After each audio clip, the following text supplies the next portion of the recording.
నిన్న మనము కాల్ హెల్త్కి సంబంధించి తేజరాజు రామలింగరాజు గారు వాళ్ళ అబ్బాయి తేజరాజు అట్లాగే ఆ కంపెనీలో చాలామంది సెలబ్రిటీస్ పెట్టుబడిదారులు అని అనుకున్నాం కదా.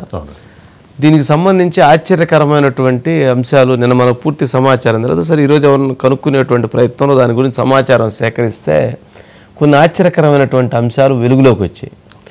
మామూలుగా ఒక కంపెనీ ఆ కాల్ హెల్త్ అనేటువంటి కంపెనీని పెట్టారు. ఇందుట్లో తేజరాజు 350 కోట్లు ఇన్వెస్ట్ చేశాడట. ఇక మిగిలినటువంటి ఒక 16 మంది 17 మందో 100 కోట్లు ఇన్వెస్ట్ చేశారు. అంటే ఎంత? 450. మొత్తం కలిపి 450 కోట్ల రూపాయలు దాంట్లో ఇన్వెస్ట్ చేశారు. ఇన్వెస్ట్ చేసిన తర్వాత ఇదొక కాల్ హెల్త్ అని అంటే ఎవరైనా కావాలంటే వెంటనే డాక్టర్స్ని ఇచ్చేసి సపోర్ట్ చేయటం ద్వారా ఇప్పుడు జొమాటో ఎట్లా వాల్యూ పెరిగింది, స్విగ్గీ ఎలా వాల్యూ పెరిగింది, అలాగే దీని అవసరం కూడా ఉంటుంది కదా, దీని వాల్యూ పెరిగిద్దని వాళ్ళ కంపెనీ స్టార్ట్ చేశారట. ఈ కంపెనీ స్టార్ట్ చేసినటువంటి క్రమంలో అంతా బాగా ఉంది. అయితే అనుకోకుండా ఈ కంపెనీకి సంబంధించి ఇప్పుడు డాక్టర్స్ దగ్గరికి ఫోన్ చేయాలి కదా, వాళ్ళు ఎక్కడైతే వాళ్ళ ల్యాబ్కి కమిషన్ ఇచ్చిద్దో వాళ్ళు ఆ ల్యాబ్ పంపించడం మొదలు పెట్టారట. మెడిసిన్ వీళ్ళు చెప్పిన మెడిసిన్ కాకుండా వీళ్ళ కమిషన్ వచ్చే మెడిసిన్ ఇవ్వటం మొదలు పెట్టారట. అంటే అది సాధ్యం కాదు. డాక్టర్స్ ప్రిస్క్రిప్షన్ బట్టి డాక్టర్ సజెషన్ బట్టి పేషెంట్ ఉంటాడు తప్ప కాల్ హెల్త్లో ఫోన్ ఎత్తుకొని ఫోన్ చెప్తే టక్కున మీరు ఇచ్చేయండి వాళ్ళు ఇచ్చేయండి అంటే కుదరదు. సరే దాంతో మొత్తానికి ఒక ఎక్సర్సైజ్ జరిగింది, ఈ యొక్క యుద్ధం జరిగింది. మొత్తానికి కంపెనీ లాసుల్లోకి వెళ్ళిపోయింది. కంపెనీ డమాలా ఉంది. 450 కోట్లు అయిపోయింది. కంపెనీ బోర్డు తిప్పేశారు. సరే ఇప్పుడు వివాదం ఎందుకు వచ్చింది? సరే ఎవరైతే అందులో ఒక ఇద్దరు వ్యక్తులు అడిగినటువంటిది ఏంటంటే మేము పెట్టినటువంటి డబ్బులను మాకు ఇచ్చేయండి అన్నారట.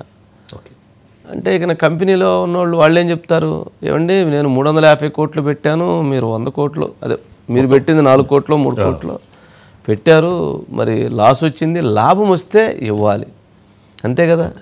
పెట్టుబడి పెట్టిన తర్వాత లాభం వస్తే ఇవ్వాలి, నష్టం వస్తే నష్టాన్ని అందరూ భరించాలి. అంతేగాని నష్టం వచ్చింది అయినా కానీ మాకు సంబంధం లేదు, మా డబ్బులు మాకు ఇయ్యండి అని అంటే అది ఇప్పుడు వివాదం. వివాదం ఏంటి? అందుట్లో అందరూ కాదు, ఇద్దరే, మిగిలినటువంటి వాళ్ళు 15 మంది ఎవరో వాళ్ళు అదేంటంటే మనం అనుకున్నాం లాభం వచ్చిందని పెట్టాము, పోయింది, దానికి మనం ఏం చేస్తాం అనేటువంటిది వారి ఉద్దేశం.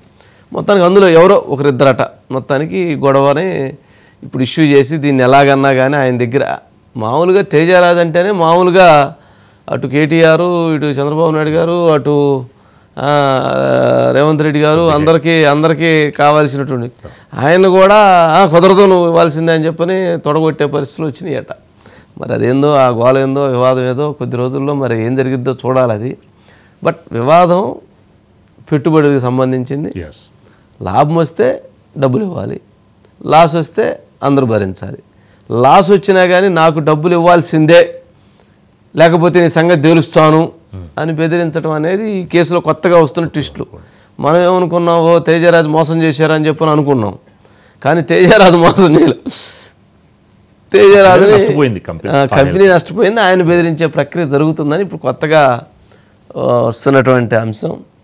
ఏమదో ఏంటి మరి కేసు, మరి కంప్లైంట్స్ ఏమైనా అయినాయా, కేసు ఏమైనా రిజిస్టర్ అయిందా, మరి కంప్లైంట్లు ఎందుకు ఇవ్వలేదు ఏంటి? ఇప్పుడు ఆ కంప్లైంట్ ఇవ్వడానికైతే కొంతమంది అంటే పెద్దవాళ్ళైనా సరే ఇంకా బాధితులు అని అయితే తప్ప సార్. సో ఆ బాధితులు అయితే రెడీ అవుతున్నారు. ఈ కాల్ హెల్త్లో ఇన్వెస్ట్మెంట్ పెట్టినటువంటి వాళ్ళందరికీ కూడా ఇంకా హెల్త్ ప్రాబ్లమ్స్ వచ్చేలాగా ఉన్నాయి. అంటే పూర్తిగా కూడా తలనొప్పులు లేకపోతే ఇంకొక అనవసరమైనటువంటి బీపీలు వచ్చే విధంగా కనిపిస్తున్నాయి. కాబట్టి ఎలాగైనా కానీ ఒక సెటిల్మెంట్ చేసుకోవడానికైతే కనిపిస్తున్నారు సార్. కానీ ఆ సెటిల్మెంట్ అయ్యేలాగా ఎక్కడా కూడా కనిపించట్లేదు. పూర్తిగా కూడా పెట్టిన పెట్టుబడి ఏదైతే ఉందో ఆ పెట్టిన పెట్టుబడిలో ఇక్కడ ఏదైనా అఫీషియల్గానే చూపించడం అనేది కొంత ఉంటుంది, అన్అఫీషియల్గా చూపించడం కూడా కొంత ఉంటుంది. అది ఇప్పుడు కొంత తెర మీదకి వచ్చినట్టుగా తెలుస్తుంది సార్. అందులో భాగంగానే ఇప్పుడు అఫీషియల్గా చూపించిన దానికి అంతవరకు బాగానే ఉంటుంది. అన్అఫీషియల్గా ఏదన్నా ఇచ్చారా జరిగినటువంటి ట్రాన్సాక్షన్స్లో ఎవరైతే విఐపీలు వివిఐపీలు ఉన్నారో వాళ్ళు కాస్త బ్లాక్ను కూడా ఇందులో ఇచ్చారా? సో అందులో భాగంగానే మొత్తం అటు ఇవ్వకుండా మీరు పెట్టినటువంటి వైట్ అని అనుకుంటాలే. అయితే ఇందులో పాపం చిరంజీవి గారు కానీ లేక ఇప్పుడు ఆ ఫోటోలు వేసినట్టు పాపం వాళ్ళు ఎవరు ఏం మాట్లాడాల, మరి వాళ్ళు ఇన్వెస్ట్మెంట్ ఉండలేదో మనకు తెలియదు కానీ బట్ వాళ్ళు ఎవరు మాట్లాడాల. ఈ ఫోటోలో ఉన్న వాళ్ళు ఎవరు దాని గురించి సరే పెట్టాము, వస్తే బాగుండేది, రాలేదు, సరే పోయింది. అంటే 8 సంవత్సరాల నుంచి జరుగుతున్నటువంటి మొత్తం వ్యవహారంలో పెట్టుబడులు అయితే పెట్టారు. ఓకే, అఫీషియల్ గానే పెట్టినప్పటికీ పూర్తిగా కూడా బయటలో పెట్టారు అనుకున్నా కానీ మరి ఎక్కడా కూడా కాల్ హెల్త్ కి సంబంధించి ఏమాత్రం కూడా ప్రచారం, వాళ్ళు ఎక్కడైతే ప్రతి మూల ఉన్నటువంటి గ్రామాలు ఏవైతే అక్కడి నుంచి సిటీల వరకు కూడా మేమంతా కూడా విస్తరిస్తాము అనేటటువంటి మాటతోనే ఈ పెట్టుబడులు తీసుకొచ్చారు. అంటే ఒక మనిషికి సంబంధించినటువంటి హెల్త్ విషయం పైన ఖచ్చితంగా కూడా పూర్తిగా లాభాలే ఉంటాయి, అందులో ఎక్కడ కూడా నష్టాలు ఉండవు. కానీ ఈ హెల్త్ కి సంబంధించి కాల్ హెల్త్ లో మాత్రం ఎక్కడ లాభాలు కనిపించట్లేదు, పెట్టిన పెట్టుబడులు కూడా రావట్లేదు సార్. Okay right. ఇంకా